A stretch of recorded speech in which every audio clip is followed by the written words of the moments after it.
Salut les amis, content de vous retrouver cette semaine pour une vidéo sur le zooplancton.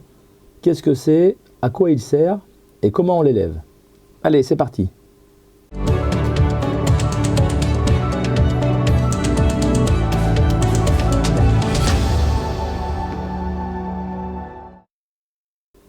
Le zooplancton vient du grec zoo qui veut dire animal. Ce plancton animal se nourrit de phytoplancton s'il est herbivore, mais certaines espèces sont carnivores.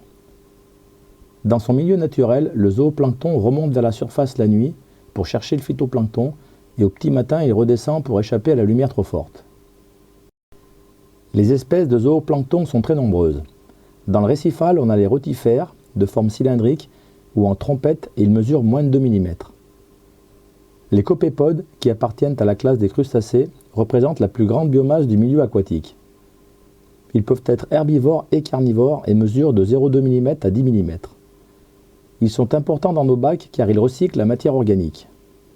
Les mysis sont des crustacés de petite taille qui sont intéressants dans un bac car ils consomment les diatomées et les détritus. En revanche, c'est un prédateur du copépode.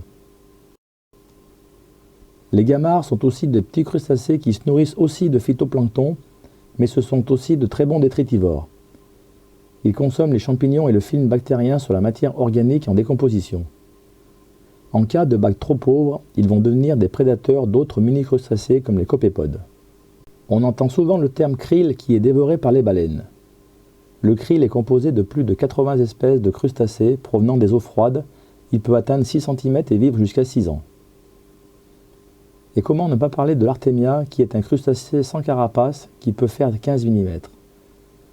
Les nauplies d'artémia sont très utilisés pour nourrir les alevins en raison de leur forte valeur nutritive.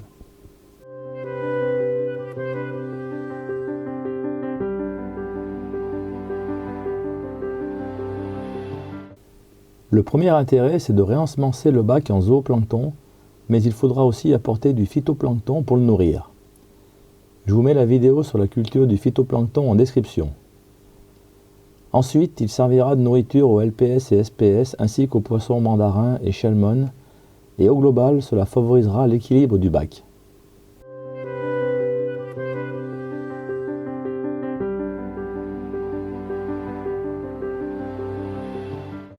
J'ai acheté les souches chez recifaliste.fr. Il vend un mix de zooplancton en bouteille de 330 ml. Si vous souhaitez des détails sur la composition, je vous invite à aller visiter son site. Dans la bouteille, il y a effectivement des organismes vivants qui doivent être utilisés immédiatement et non conservables comme le phytoplancton au réfrigérateur.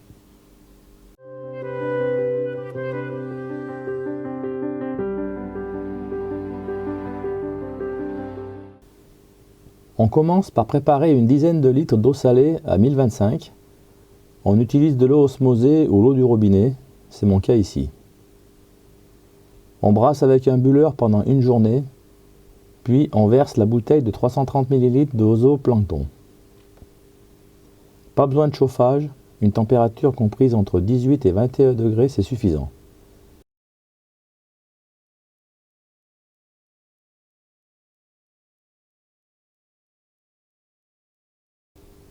Puis on ajoute suffisamment de phytoplancton jusqu'à troubler l'eau.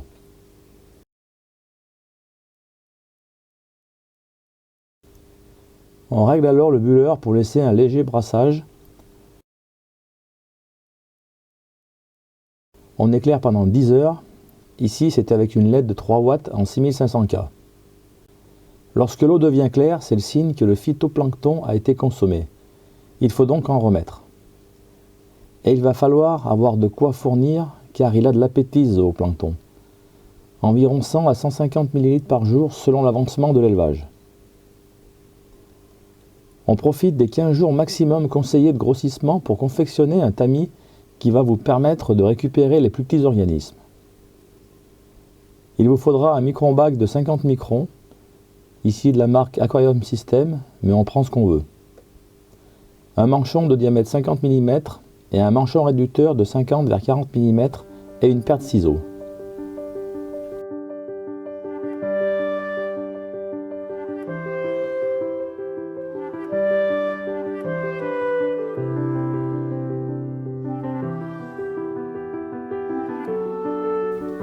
On découpe le filet et on coupe un carré légèrement plus grand que le manchon et on emboîte les deux manchons.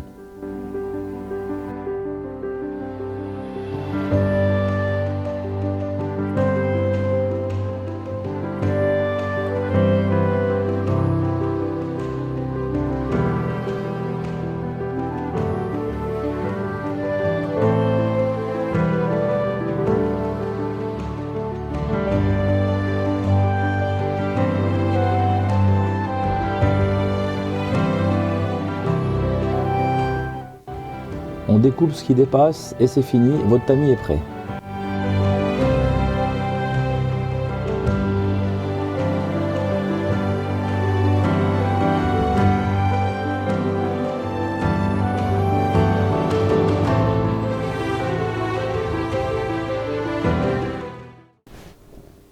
On est à J+14.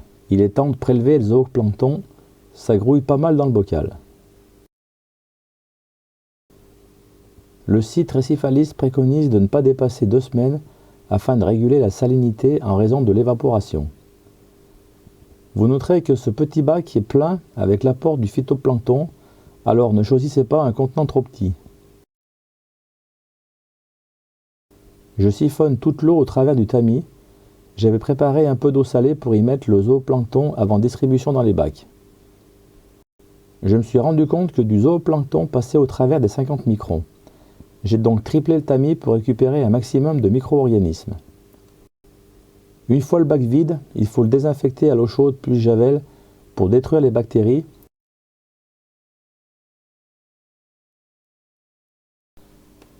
Voilà le zooplancton prélevé et prêt à être distribué. Mais avant, j'en prélève un petit peu pour repartir sur un cycle de 2 semaines.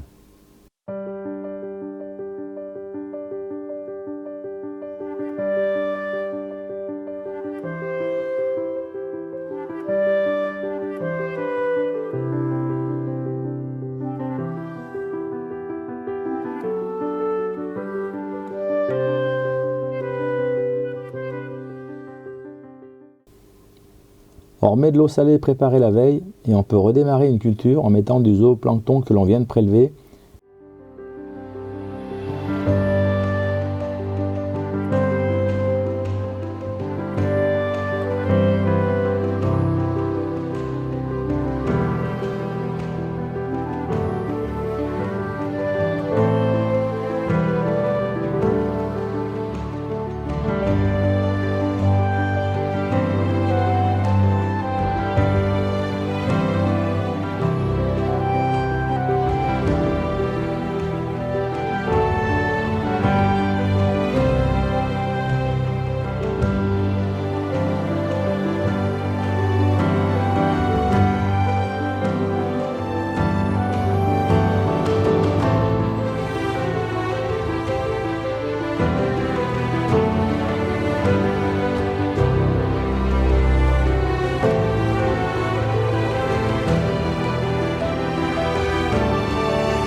C'est difficile de juger l'infiniment petit, mais ce que je pense, c'est que les souches que l'on peut élever sont en fait de la macrofaune.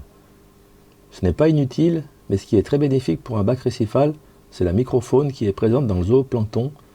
Mais une fois tamisé, que reste-t-il au final? Difficile à quantifier, sachant qu'il faudrait un apport massif pour que ce soit réellement bénéfique. Je peux me tromper, alors si vous êtes expert en zooplancton, n'hésitez pas à laisser vos avis en commentaire. J'espère que cette vidéo vous aura intéressé.